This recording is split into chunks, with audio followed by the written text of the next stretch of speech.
This video presentation has been classified by the ABC as MA. It contains material that requires a mature perspective. It is suitable for a mature adult audience. I often think it's weird how much attention I pay to people I don't like.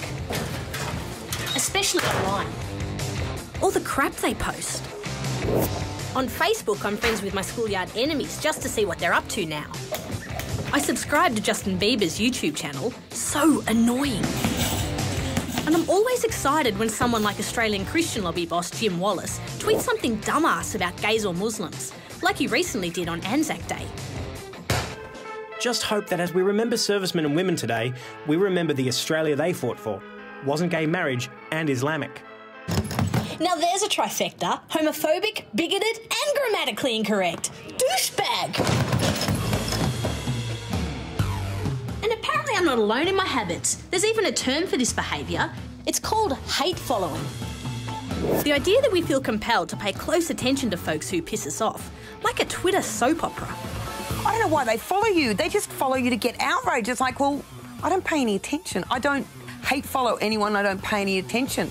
Former Age columnist and comedian Catherine Devaney has stoked the fires of outrage more than once on Twitter. Her outrageous Logies comment, "I so do hope Bindi Irwin gets laid," earned her stacks of hate followers. I find it hilarious how people go, oh, there's Catherine Devaney trying to offend us again, or there's Catherine Devaney trying to provoke us again. I'm not. It is just what I think. But it's these kind of furious people who are having a tantrum with reality. They're the ones who are outraged and they get on the blogs or they get on the talkback or they get on the Twitter and start a bit of hating going on. Social media is tailor-made for it, but it's not like hate following is a new phenomenon. We've loved to hate antagonistic commentators, nasty judges, whiny rappers and talkback radio grumps like Steve Price for years. It's the argument about watching a car crash when you drive past it. You know you shouldn't. You don't want to slow down and you want to avert your eyes, but there's something in human nature that just means you can't. And some people just get a great joy out of listening to something they're so diagonally opposed to and don't agree with, but they just find it stimulating. So why do we do it? When somebody else says what we don't feel like we should say, there can be a moment of relief in that sort of vicarious pleasure in somebody letting go of that enormous labour of keeping yourself under control all of the time. So I wonder how the hated feel about being hate followed. We do have a number of people who can't stand us.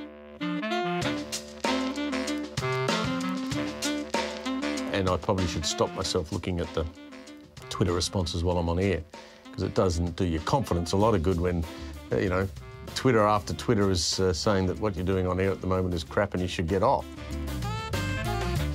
And do the hate followed hate follow? In terms of social media commentators, Stephen Mayne from Crikey used to drive me mad. Catherine Devaney drives me mad. And I just don't think that they have a great perspective on the world. Like you said, that Steve Price is interested in what I have to say. That is so sloppy. That is so lazy. Go out and talk to people and meet people. Don't go, oh, she says interesting things. Why don't I just oppose what she says? I mean, that is just, they call him the poison dwarf. But there's a good side to all this. Hate following strengthens your own reasoning. In any democracy, it's really important to have differences aired and explored in the public realm. When there's black and white arguments, it often becomes better listening. We all go to a dinner party and if everyone agrees, it's pretty boring. If everyone has a good barney, then I think it's a much more interesting night.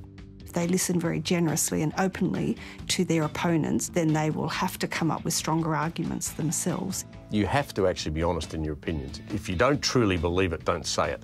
If you touch a nerve, there's a good reason that nerve is exposed. It's needing to be touched, but it's still very painful. So I do think that outrage seems to carve away what we think is correct and incorrect. No one has the right not to be offended. You know, you don't have to sit there and take it, but offence is just a healthy byproduct of free speech.